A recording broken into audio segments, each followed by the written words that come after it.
Are we ready? Okay.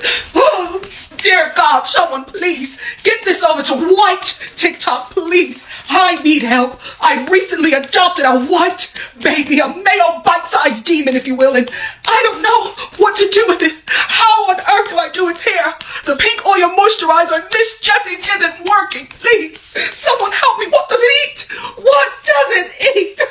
Please, can someone from that caucus side of TikTok, please, help me? Cut. They're gonna eat that up. Let me tell you something, my little Caucasian cash cow.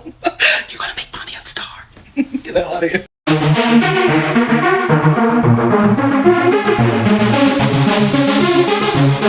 Oh, so fabulous. Hi guys, welcome back to the channel once again. It's your girl Dumebi. If this is your first time coming across my channel, you're welcome. I do hope you decide to subscribe, and if you are a returning subscriber, you guys know that I love you. It's so good to have you here. Welcome back. So first of all, I want to say happy Black History Month to every Black person out there, every African American person. Happy Black History Month. How is it going so far? How are you celebrating it? So before we get into today's video, my usual disclaimer, please, today's video is strictly for educational purposes. Do not go searching out for anybody that I talk about in this video. Don't send them any form of hate comment, threats, or violence. This channel does not support any of that. There's this video that has been trending of a palm-colored man who he and his partner actually adopted a beautiful Black baby. And let me just go right ahead and play the video he made that got the whole Black community on TikTok riled up.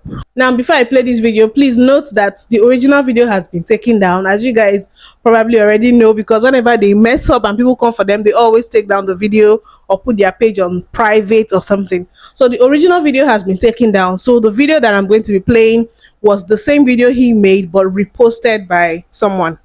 I'm hoping to get this TikTok over to Black TikTok. Any Black parents, we have adopted a Black baby. Her name is Zoe, and I don't know what to do for her hair. I have this little brush. I have something from Shea Moisture. I really don't know what to use, so please, any Black parents or anyone who knows what to do with Black children's hair, please help me in the comments. Thank you. Okay, so that was the video, and I think maybe he made some other videos as well, but because I'm not actually reporting on this in real time, I'm like a week late, but I found some of the clips around which you guys are going to see during the course of this video. But then now that video, I don't know if you are a mom, a dad, a parent, anybody that has had to care for a newborn, because that baby, from what I saw in the comment section, is just a few weeks old. If you have had to care for a newborn, you probably could have spotted what was wrong with that video. The way he was handling the baby and brushing her hair. As far as I'm concerned, I don't think he needed to be doing all of that to that little baby.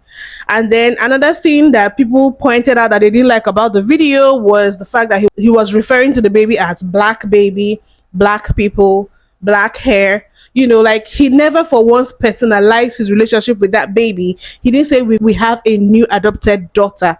Like he almost, I don't know, like the first thing he saw about that baby was that she's Black.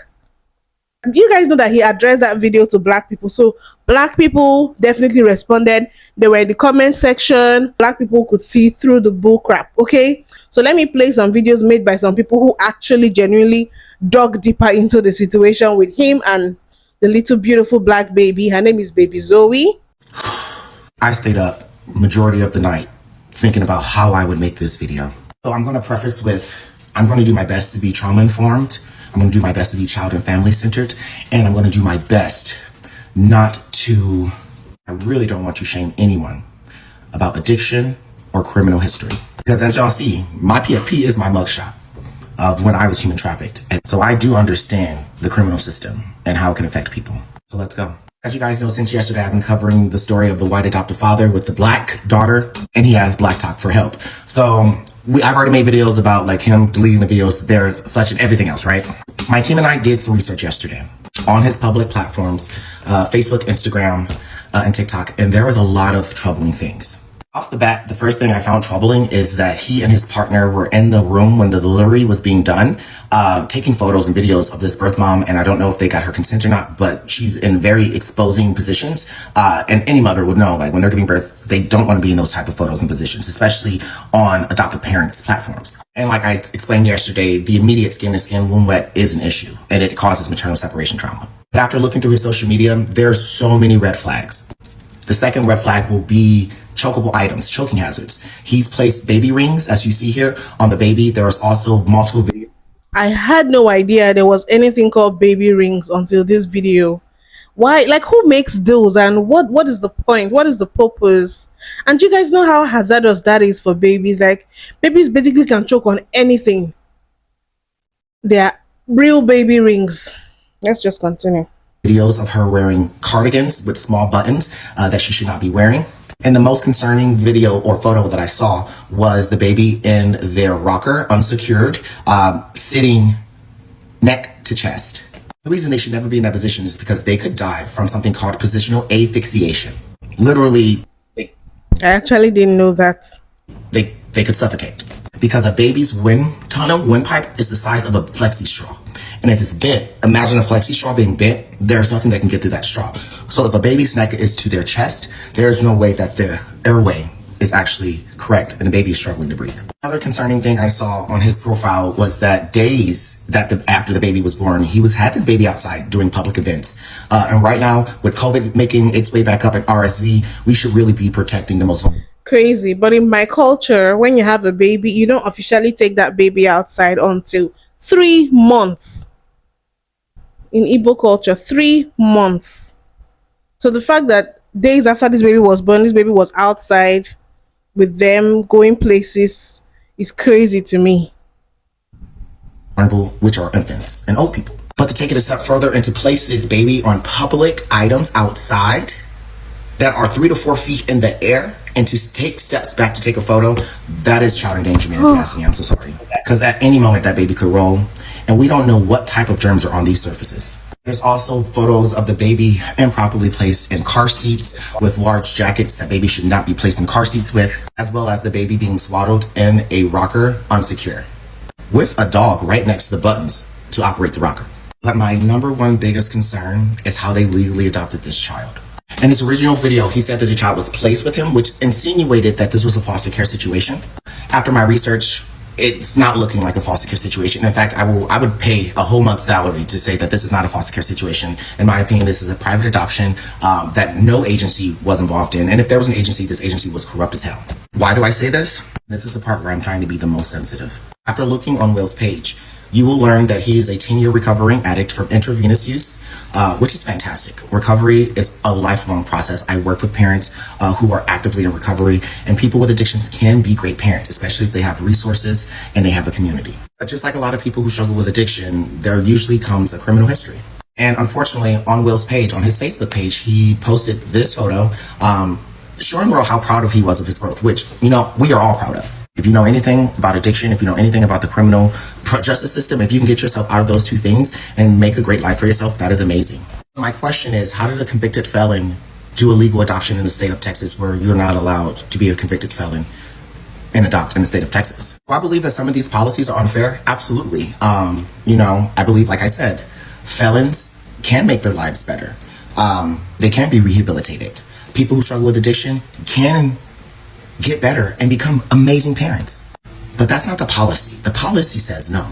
And my biggest issue with this is whenever I talk about adoption, people say, well, the parents, the birth parents, were just crackheads and convicts. So why do they deserve to raise those children? My question is, we know that children are removed because parents struggle with addictions. We also know that children are removed because parents are convicted felons.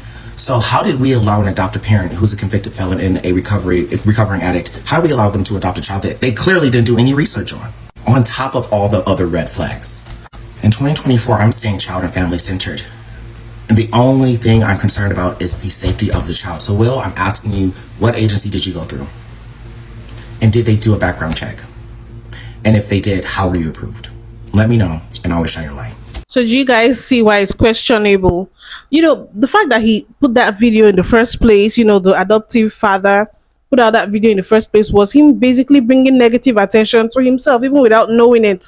There were so many things about that video that made people worried and made people go and start researching information about him. So that particular guy that I just played this video now made a follow-up after talking to him, and I'm just going to go right ahead and play that one now. Hey Light Shiners, so this video is going to be a recap of my investigation with Zoe and her adoptive fathers. I did get to speak to Will.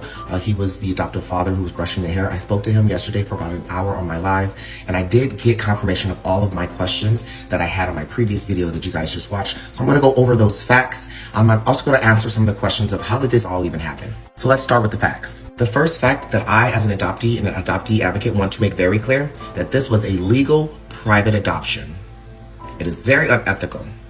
But they did it the legal way, and because there isn't much governmental oversight, really no oversight, with private adoption. As long as you have the money, you can get your product, which are babies. So let's start with the facts. The first fact is Will and his husband are both convicted felons. That's just the fact of the matter. I spoke to Will about this yesterday, but like I said in my previous video, most people who struggle with addiction also that coincides with a laundry list of convictions. And unfortunately, between him and his husband, there's over 100 charges, many of them felony charges. Not all convictions, because I know convictions and charges are different, but they both have been convicted with felonies in the state of Texas. Now, out of all of those convictions and charges, none of them were child abuse related. None of them were sex crime related. But if we're sticking to the facts, there were violent felonies on there, and there are also many drug felonies on there. To be clear, we're just dealing with the facts. The second fact of this case is both of the adoptive fathers are recovering addicts, but they both have at least 10 years under their belt, okay?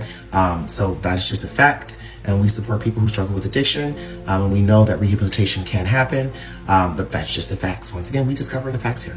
The third fact of the matter is, where did Zoe come from? And this is the most upsetting. Zoe's mother is a 23-year-old former foster youth who already has 3 prior children, 2 in her care. One, I believe, is with a family member or a friend. I don't know if the third one got adopted out. I believe it's with a family member or a friend. This is something we see. I'm sorry, I'm not judging, but it's crazy to me how a 23-year-old already has 4 children. Like, I'm just wondering how early she started, and I'm wondering if the system failed her. Wow. From foster youth all the time. More than 75% of women who grow up in foster care system will be pregnant by the age of 19. And this is a statistic that I talk about regularly. So for the people saying, well, she just gave up her baby. This was a foster youth who was also failed by the system, right? And the system then convinced her to give up her child. It's generational trauma, y'all. And the last fact that I want to share before we get to answering some of the most common questions I saw was this done legally? And unfortunately, yes. So let's get to the questions. Now, I know y'all wondering right now, how the did he get approved for adoption? Well, after speaking to Will yesterday, he did tell me that he and his husband both knew pretty much that they couldn't go through the foster care or the public adoption systems, because foster care and the public adoption systems, they do have policies and procedures that prevent felons and people with previous drug addictions from being foster parents or adoptive parents through the public foster care system or public adoption. Now, the difference between public adoption and private adoption is public adoption has governmental oversight. Private adoption does not. Private adoption is just a private industry, a private adoption company, or a private adoption attorney. In this case, Will and his husband used a private adoption attorney who then hired an adoption social worker to look for a baby to adopt. Most of these babies that they look for to adopt are either in y'all's community, your churches, or sometimes they will go to private adoption agencies and pay a fee for some of their referrals. Yeah, you heard that right. Adoption agencies, if you guys have seen the ads, can you not take care of your baby? Do you want to offer your baby a better life? That's not foster care advertising to you. Those are private adoption agencies who then sell that baby to the highest bidder, whether that be an adoptive parent or a baby broker. They're called baby brokers. This attorney was a baby broker, and they just try to find their clients' babies. Well, Carlos, I thought that in the state of Texas, you said that you couldn't adopt and be a felon. I did, and you can't. Unless you go through a private adoption and you use a baby broker, because if you use a baby broker, that baby broker is the one who approves you, not the government. Remember, I said that private adoption has no governmental oversight. So meaning that if the baby broker just wants your money, right, they can just ignore your background, which many do. All they have to do is find a parent who they can coerce to give up that child, have that parent sign over for adoption, and then wait 6 to 12 months after the baby was born and then finalize the adoption. No background check. Now, Will did say that he and his husband did go through a home study and did go through a background check. But once again, these home studies and background checks are approved by the baby attorney, the adoption attorney, or the baby broker. So of course, they don't really, as long as you got the money, they don't really care and they will approve you. Oh, right. The last fact of this case is that I forgot to mention. Will has so far spent $7,000. He's probably going to spend anywhere between $3,000 to $5,000 more to get this adoption finalized. Myself and most other adoptees make content on how we can stop the private adoption system and why we are anti-adoption. You guys will ask us, why are you anti-adoption? Why are you anti-adoption? Because of cases just like this. This is a private adoption that allowed 2 convicted felons with violent charges to get their hands on a child. Now, they might be good people now, but we can't guarantee that for all people. And if we allow one set of felons to adopt a child, we open the door for all felons to adopt a child, right? And I know some felons can be good people, but a lot aren't, okay? I will be making more videos about how we can, as a Black community, protect our children. I believe that we need to create something like ICWA, which is the Indigenous Child Welfare Act, right? That Native children can only go to Native families. I believe that should apply for Black children, Latino children, and Chinese children, all races of children. We should be placed with our culture first. So in closing, he did nothing illegal. It's unethical, but it's completely legal in the private adoption world. Everybody who's upset and asking what can we do, we can call Congress, we can call our state representatives, and we can get fucking pissed off about this is allowed to happen in our country. This is human trafficking. This is slavery. Adoption is slavery, especially private adoption. And for all the people saying call CPS, call CPS, call CPS, unfortunately, he hasn't committed he hasn't broken any laws. So you're gonna waste your time calling CPS. And when people are saying, let's save this baby, Zoe, at least he has addressed everything on the life. He said he's going to learn and do better, and he's going to actually listen to adoptees, take some more adoptive parent courses. So he said that he's acknowledged what he has done, and he's willing to learn and make a change. So there's hope for Zoe. Who don't have hope are the thousands of other adoptees that are adopted legally through private adoptions as transracial adoptees, as Black babies. They're the ones who need our help, because not all of their parents are going to hop on TikTok and expose us. They're going to abuse us in their home silently and no one will know, just like what happened to me. So if this case angered you at all, that you really need to get activated in the adoption reform and help us reform adoption so this can stop happening and we make more policies to protect children, especially the most marginalized children. I never knew much about adoption, but this video is really opening my eyes. One more video explaining the situation. And he just let us know that these are the only types of comments that he is going to accept. Unless you are worshiping his white saviorness, he is just going to dismiss you as just a negative comment, and he can't change your mind. I can't even keep up with these notifications, but you know, there are some negative comments, but I can't change anybody's mind. The fact is that we only had 2 months to prepare. The red flags are red flagging for me. It's the fact that you come to her community, the Black community, and ask for help in figuring out how to do her hair. But then when you get any kind of feedback that is anything less than worshiping your white saviorness, you dismiss it as negative comments and just chalk it up and don't address them and say that you just can't change people's minds.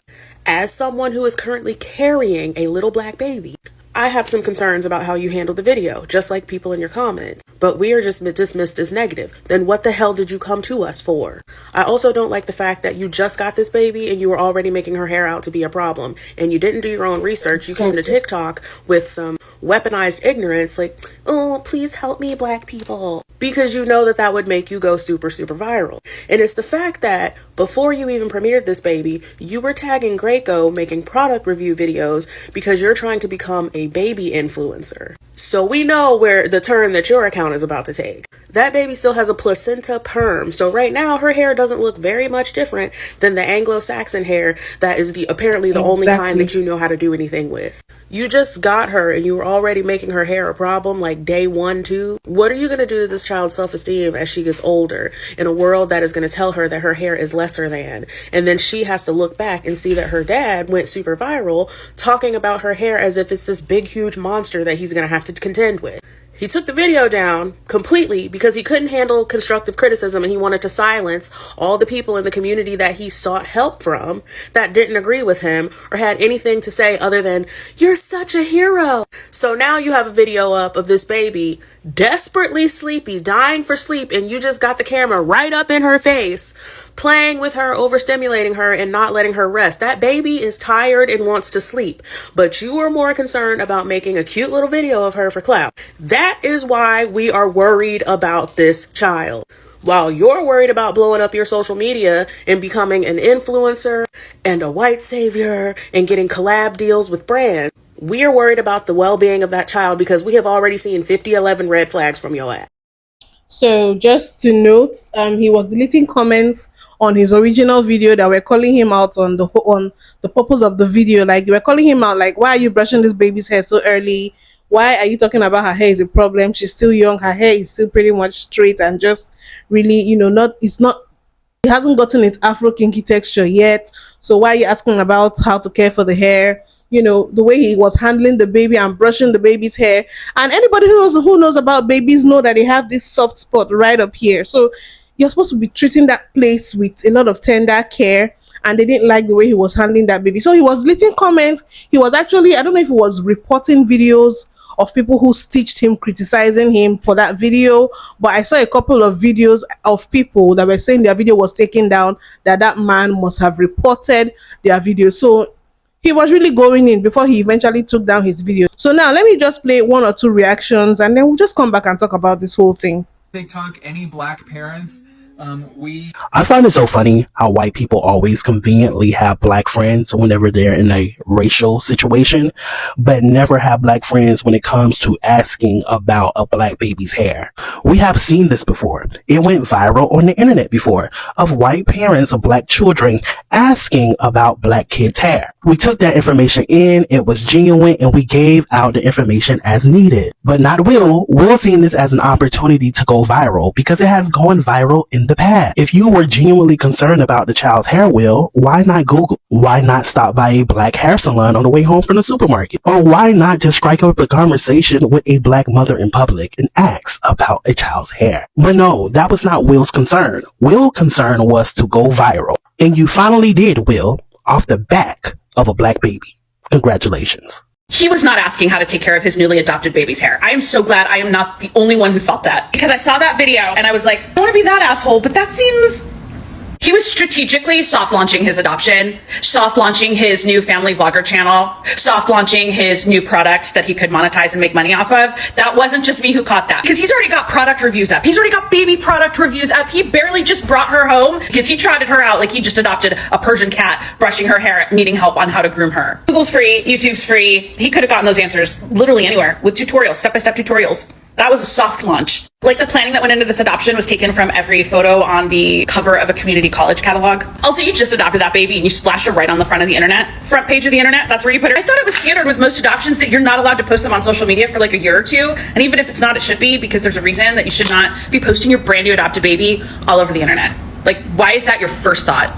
We have adopted a black baby. Her name is Zoe, and I don't know what to do for her hair. It really grinds my gears that white folks adopt black children or children of color in general and don't know how to do the bare minimum, like taking care of their hair. And just as a quick aside, I don't really like how he introduced her as the black baby before he even said her name. It really just reminds me that we as black people are black before we are individuals. Now let me be clear that I started researching transracial adoption in 2018. This is a literal paper that I wrote answering the question on whether or not transracial adoption should be allowed. And on the surface level then and now, I believe that children should be able to go to loving homes regardless of what those homes look like, but that answer does not operate in reality and lacks an incredible amount of nuance. My opinion by the end of that paper is pretty much the same as my opinion now. It's more appropriate to place black children with black parents because the black experience is vastly different than the white experience in America. However, if the only option is for a black child to be placed in a white home, then that child will fare better than he or she would if left to the foster system to age out. And this video doesn't make me feel any differently. Once he realized that Zoe was a black baby, he should have gone in on the research. I would be more lenient if he made this video before he got Zoe and talked about the research that he'd done independently before asking for help. And when I say a little more lenient, I mean a little more lenient. There is a vast amount of information all over the internet on how to care care for black children's hair. This to me feels like he didn't even want to do the bare minimum and look. He just wanted people to tell him without him having to do any of the work. Now I know a lot of people are not going to like my opinion, but I would implore you to go and do the research yourself, as well as center the testimonies of black transracial adoptees, because their testimonies and their experiences are the most important in this conversation,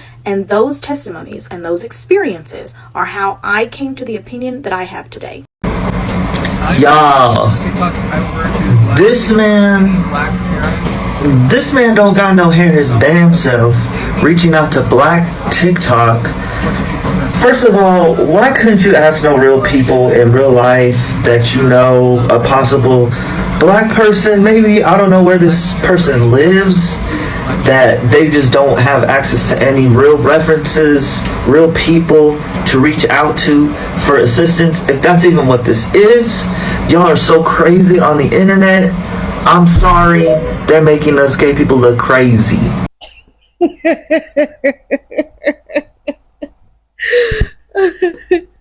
So basically, there are so many stitches that I cannot play all of them because this video is going to be too long. But to wrap it up, there were several issues with that video. First of all is the issue of transracial adoption, because a lot of black people feel like black children should be adopted only by black parents, because that's the way they're going to get the full black experience, know how to navigate the world as black people, know about themselves, their culture, their identity, their history. And then there's the issue of palm color parents when they adopt these black children.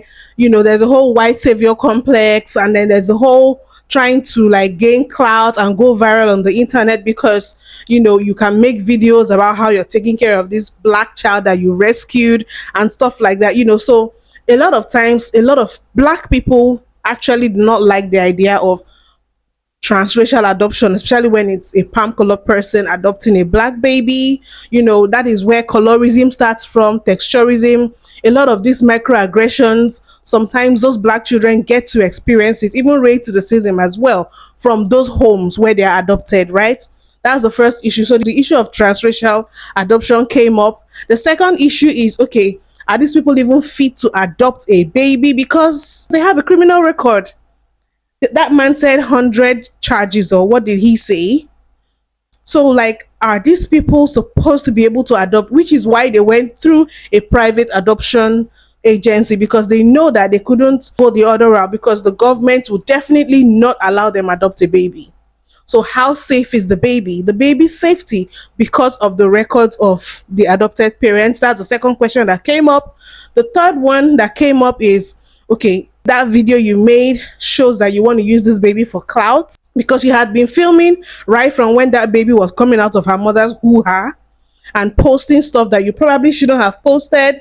And then you had enough time to do all the research you needed to do about how to take care of a black baby, because you knew that you were getting a black baby right off the bat. So you cannot act like the baby just popped up out of nowhere and now you have to figure out how to take care of her hair. So there's also that issue of the fact that that guy might be wanting to use that baby for some kind of internet fame, make money off of her and stuff like that. And then the fourth issue was, are they even fit to be parents? Do they know how to be parents? In terms of, okay, you saw those pictures of that baby being propped up on those dirty surfaces to take pictures when she's barely how many weeks old? Like, who does that? In my opinion, I personally would say, if someone is going to adopt a baby and you don't have any experience, anybody around you who is experienced with babies or raising children to help you out with that baby, or you yourself have not had any experience, you probably shouldn't go for a baby that is that young and fragile, in my opinion.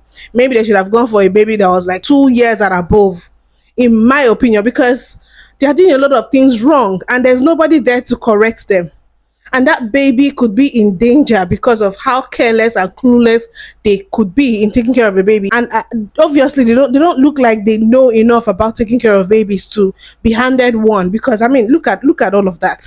So there's just so many issues, and a lot of people are worried and concerned about baby Zoe. As you can see in some of the comment section, people are sending prayers up and stuff like that, and I hope nothing happens to that baby. I hope she's safe. I hope she grows up to be strong, beautiful, healthy, and, you know, safe. I want to know what you guys think about this whole situation. What do you guys think is the most disturbing thing after everything you've heard about the adoptive parents and the whole situation, that video that was made, everything people had to say? What do you guys think is the most problematic thing about that situation? And also, what do you guys think about, you know, adoption, and especially the private adoption system where anybody can just pay money and get a baby? And what do you guys think about transracial adoption as well? Please let me know your thoughts in the comment section. Also, don't forget to give this video a thumbs up, subscribe if you haven't, and I'll see you guys in my next video. Bye.